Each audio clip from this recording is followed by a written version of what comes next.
서로 호응할 수가 없어서 너무나 어색한 것 같아요. 작년 한 해는 저희 개강 예배도 거의 2학기 때 간신히 할 수 있었는데 올 한 해는 작년과는 조금 사뭇 다른 출발이 되는 것 같아요. 오늘 말씀의 제목은 진심으로라는 말씀을 제목을 전했는데, 제가 예전에 말씀을 전하기 전에 예전에 아이들 비전스쿨이라고 했던 초등학교 아이들 유년부 아이들 같이 예배 드렸던 그 설교 예배 때 제가 이런 예배의 말씀을 전한 적이 있어요. 얘들아, 우리가 하나님 나라에 가면 거기서도 예배를 드릴 건데 어때? 거기 가고 싶어? 아이들이 반응이 어땠을지 한번 상상해 보세요. 싫어요. 안 갈래요. 거기서도 지루하게 예배를 드려야 해요? 하나님 나라 안 갈래요. 이렇게 대답을 했어요. 저는 사실 이 반응이 너무나 당연하게 그럴 것 같았어요. 어쩌면 당연하다고 생각을 했어요. 우리가 예배라는 것을 성전 예식처럼, 결혼 예식처럼 순서에 따라 혹은 프로그램에 따라 거기에 충족되는 것을 일반적인 분위기로 주도하기 때문이라고 생각이 들었어요. 아이들이 그렇게 예배를 받아들이는 것이 큰 문제가 아닐까, 그런 고민이 들어서 사실 이 질문을 한번 던져본 거거든요. 근데 제가 이 질문을 아이들에게 던진 가장 큰 이유는 예배에 대한 오해를 바로잡고 싶기 때문이었고, 또 예배에 왜 최선을 다해야 하는지를 하나님의 진심을 좀 전하고 싶어서였습니다. 아이들에게 던졌던 이 질문을 지금 예배를 드리고 있는 우리들에게 던져질 때 여러분들은 어떠세요? 하나님의 나라에 가서도 지금처럼 평생 예배만 드리는 삶을 살 텐데 그것을 기쁘게 받아들이고 하나님의 나라를 소망하시고 계세요? 요한계시록에 보면 하나님의 나라에서 우리가 무엇을 하고 있는지가 상세하게 설명이 돼 있잖아요. 거기서 하나님을 찬양하고 예배하고 그 기쁨과 만족 속에서 하나님의 나라에서 살아가요. 그게 예배죠. 그래서 오늘 말씀의 주제를 진심으로라는 제목을 가지고 전하려고 해요. 이 땅에서 드려지는 예배와 하나님의 나라를 소망하고 있고 그곳에서 예배를 드릴 우리의 상태를 동일하게 바라볼 수 있어야 한다라는 거죠. 우리가 이렇게 몸으로 드리고 장소에 모이고 제한적으로 하는 이 예배의 불편함에 우리가 예배라고 생각할 수 있지만, 예배의 궁극적인 모델은 하나님의 나라에서 하나님의 만족감으로 채워지는 완벽한 공간이라는 거죠. 그래서 우리가 이 땅에서 하나님의 나라와는 조금은 다르지만 이 땅에서 그 분위기를, 그 느낌을, 그 충족감을 예배를 통해서 누리고자 하는 열심이 필요하다고 전하고 싶은 거예요. 지금 저희가 코로나의 상황에서 여러 가지 불편함을 가지고 예배를 드리고자 이렇게 연합하는 참된 의미가 무엇일까 한번 고민해 보자는 거죠. 예배란 단순히 우리가 하나님께 드리는 것, 그것만이 아니라 탕자가 아버지께로 돌아갈 때 그것만이 있는 것이 아니라 탕부 하나님께서 예배를 통해서 벌써부터 우리를 기다리시고 벗은 발로 우리에게 다가오시는, 진심을 다해 우리를 맞이하는 공간이라는 것을 분명하게 말씀을 전하고 싶어서였어요. 오늘 사마리아 여인을 만나신 예수님의 발자취를 한번 생각해 보면서 이 예배로 우리를 초대하시는 그 진심을 한번 바라보았으면 합니다. 하나님이 우리에게 예배를 통해 진심을 다하길 바라는 것은 오히려 그분이 우리를 진심을 다해 찾아오시는 역사가 있기 때문입니다. 우리가 하나님께 다가가는 게 아니죠. 하나님이 우리에게 다가오셔서 우리가 하나님께 나아갈 수 있는 거죠. 그래서 요한계시록 3장 20절에서는 아주 구체적으로 이 고백을 하고 있는 것 같아요. 볼지어다 내가 문 밖에 서서 두드리노니. 우리가 하나님을 찾는 것이 아니라 하나님이 우리의 마음을 열어서 우리 안에 하나님이 참여할 수 있도록 열어주는 거죠. 어쩌면 우리가 예배를 참여하는 것처럼 보이지만 실상은 우리가 예배를 통해서 마음 문을 열고 하나님을 우리 안에 받아들이는 거예요. 하나님의 열심이 우리보다 더 뜨겁기 때문에 예배를 통해서 우리 안에 역사하는 줄 믿습니다. 오늘 성경의 첫 출발 3절 4절에 아주 예수님께서 의도적으로 유대를 떠나서 사마리아를 통과하겠다는 기록이 나타나고 있어요. 그리고 이어서 그 뒤에 본문 5절부터 6절 말씀이 또 나오죠. 사마리아에 있는 수가라는 동네에 이르니 야곱이 그 아들 요셉에게 준 땅에 가깝고 거기 또 야곱의 우물이 있더라. 예수께서 길 가시다가 피곤하여 우물 곁에 그대로 앉으시니 때가 6시쯤 되었더라. 우리는 알고 있죠. 사마리아 여인이 지금 물을 뜨러가는 이때는 한낮이에요. 시간으로 따지면 유대인의 0시는 새벽 6시고요. 9시는 3시고 6시는 한낮 12시죠. 그러니까 가장 뜨거울 때, 길을 걷지 말아야 할 때에 사마리아 여인이 우물을 기르러 갔잖아요. 그런데 우리는 예수님도 동일하게 사마리아 여인을 만나기 위해서 그 태양볕을 통과해서 우물가에 도달하신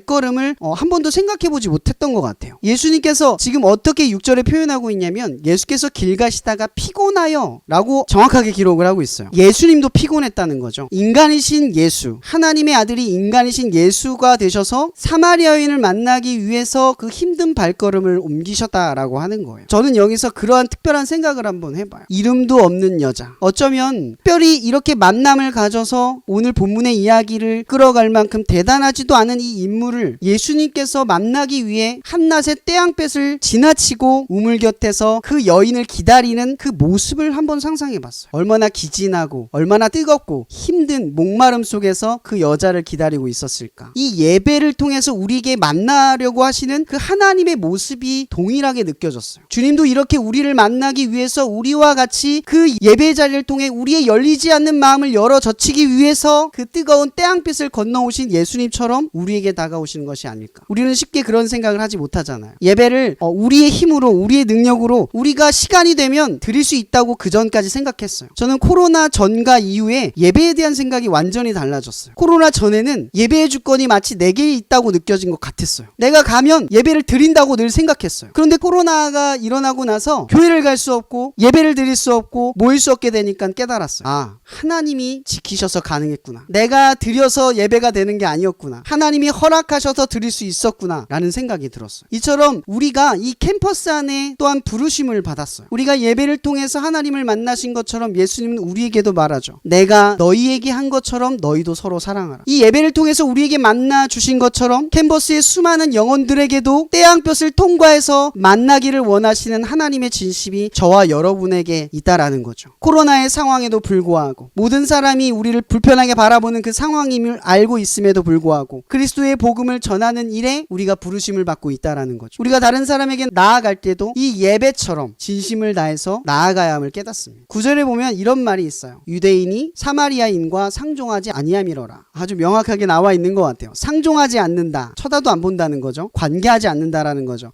더 나아가면 인간 취급을 하지 않는다라는 거죠. 같은 존재로 바라보지도 않는다라는 거예요. 예수님은 왜 사마리아 여인을 이 만남을 의도하셨는가? 왜 그녀에게 말을 건네어 직접 관계하셨는가? 입니다. 예배란 단순히 순서와 절차에 따라서 드려지는 미션이 아닙니다. 하나님과 우리를 잊고 말씀이 우리 안에 성령을 통해 말씀하시고 우리가 그에 반응해서 대답하는 자리입니다. 이사야는 이세벨에게 쫓겨난 그 동굴 구석에서 주의 세미한 음성에 집중합니다. 그만큼 이 예배라는 것은 그만큼 하나님의 세미한 음성을 듣기까지 나아가는 자리라는 거죠. 예배를 통해 하나님과 우리가 연합하는 사건은 단순히 예배에 참여해서 시작되는 것이 아니라 예배를 통해 하나님께 집중할 때 진심을 다해서 주님을 바라보고 있을 때 하나님과 우리의 사이에 관계가 일어납니다. 예수님께서 사람을 구원하시고자 하는 계획에 이러한 일이 반드시 수행되어야 할 만큼 중요했던 이유는 바로 이것 때문이에요. 예배란 단지 하나님께 절차에 따라 순서에 따라 드려지는 우리의 행위가 아니라 예배를 통하여 하나님과 우리가 연합하는 자리이기 때문에 그렇습니다. 우리를 구원하시기 위해 당신의 권능과 힘을 사용하지 않고 오히려 그 모든 것을 내려놓고 십자가에서 죽음을 당하신 선택을 하신 이유가 바로 그 까닭입니다. 저는 문득 내 자신이 예수님을 통해 받은 은혜가 제 마음에 와닿던 순간이 언제인가를 한번 떠올리게 됐습니다. 그 순간은 아마도 예수님을 통해서 내가 하나님의 사랑을 얼마나 받고 있는가 그 진심이 와닿던 순간이었던 것 같아요. 제가 하나님을 그동안 오해했고 죄와 허물이 얼마나 많았는지를 알았던 그 순간, 그 모든 죄에서 나를 구원하시고 예수가 우리의 그리스도가 되기 위해서 인간적으로 겪었던 그 모든 고통이 하나님의 진심으로 내게 와닿던 순간임을 직감하게 되었습니다. 하나님의 아들 예수라는 것보다 인간으로 오신 예수가 인간으로서 겪은 그 모든 고통들이 하나님의 진심으로 제 마음속에 더욱 와닿는 역사였어요.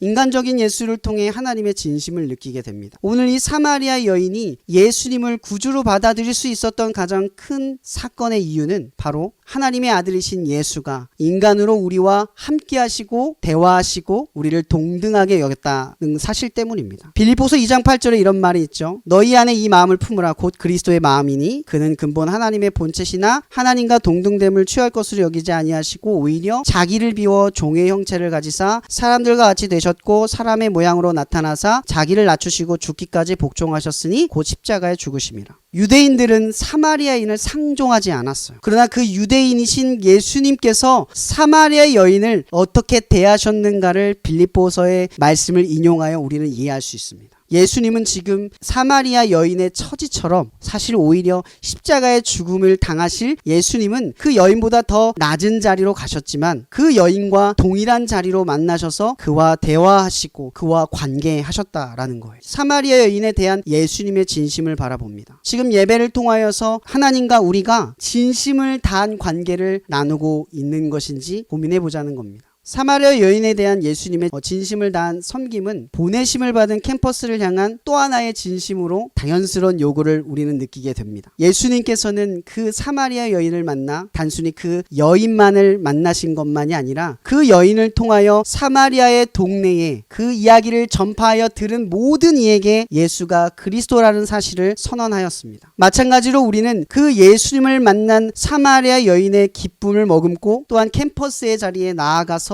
그 기쁨을 전하는 당연한 사명을 우리는 감당해야만 합니다. 사마리아 여인에게 예배란 단순히 예배를 드리는 것에 그치지 않았습니다. 그렇게 예수님은 이 사마리아 여인이 예수님께 던진 질문은 그래서 예배입니다. 보통 예배라는 것은 성전 예식을 통해서 그 예배를 받는 대상에 대한 분명한 믿음을 갖지 않아요. 우리는 항상 그걸 놓쳐요. 여러분, 구원은 예배를 드리는 것에 있는 것이 아니라 그 예배를 받으시는 하나님으로부터 나온다라는 것을 결코 잊어서는 안 됩니다. 그러니 우리가 예배를 드릴 때 오직 예배를 통하여 하나님을 정확하게 바라보고 진심을 다하여 나아가는 이 자리에 우리가 최선을 다하지 않으면 안 된다라는 거예요. 우리 한번 생각해 봅시다. 지금 예수님이 이 말씀하는 이 시기가 성전이 무너지거나 성벽이 무너진 시대가 아닙니다. 오히려 예배가 더 성대하고 더 많은 사람들이 예배를 드렸고 더 많은 사람들이 유월절 예배를 드렸습니다. 근데 실상은 다르죠. 예배를 드리는 것과 예배자의 삶이 일치하지 않기 시작했고 하나님의 마음을 오해하고 하나님의 말씀을 율법화하여 사람들을 정치하고 다스리고 힘으로 굴복하는 일로 사용하는 그러한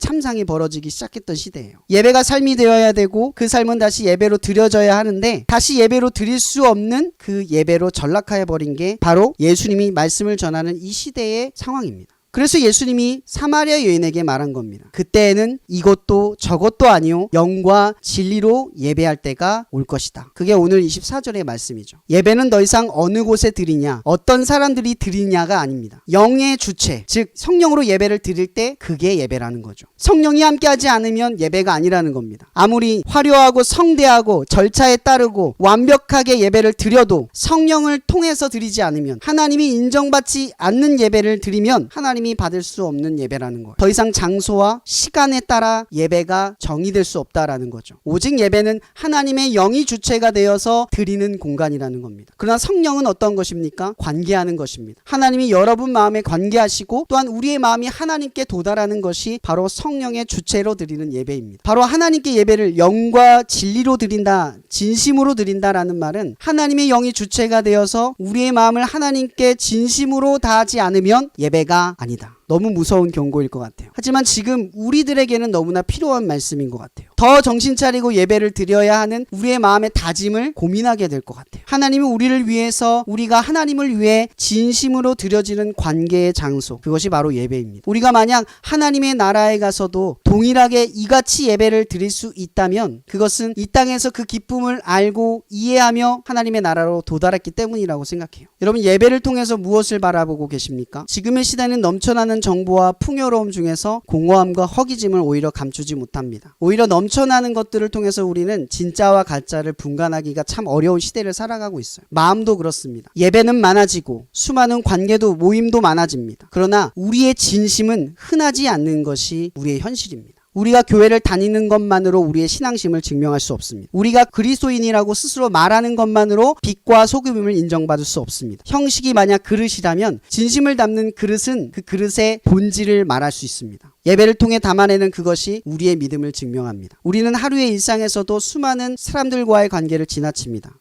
한국교통대 충주캠퍼스에 보내심을 받은 여러분들은 예수님께 진심을 다하는 하나님의 자녀들, 그리스도인들입니까? 그렇다면 쉽게 하나님 앞에 예배를 정의드리고 우리가 진심을 다해 나아가지 못하는 우리들의 상태를 점검하지 못하고 주님께 나아가고 있습니까? 우리 안에 담겨진 그 그릇, 우리 안에 담겨질 그 진심이 예배를 통해서 우리의 본질을 담아내고 있습니까? 여러분, 예배는 진심이어야 합니다. 또는 예배자는 이웃에 대해서도 진심을 다하는 자가 되어야 합니다. 모든 관계에서 어떤 이익을 바라지 않고 어떤 유익을 기대하지 않고 어떤 차별을 하지 않고 진심을 다하는 빛과 소금, 즉 이 캠퍼스에 반드시 필요한 존재가 되어야만 합니다. 우리는 망해도 복음을 망하지 않습니다. 우리는 틀려도 진리는 그릇되지 않습니다. 그러나 망하지 않는 복음을 붙들고 진심을 다하는 이들은 절대로 망하지 않습니다. 틀리지 않는 진리를 붙들고 진심을 다하여 나아가는 이들은 절대로 그릇되지 않습니다. 진심으로 하나님께 예배로 한 영혼마다 빛과 소금으로 하나님이 찾으시는 예배자가 되기를 주님의 이름으로 축복합니다.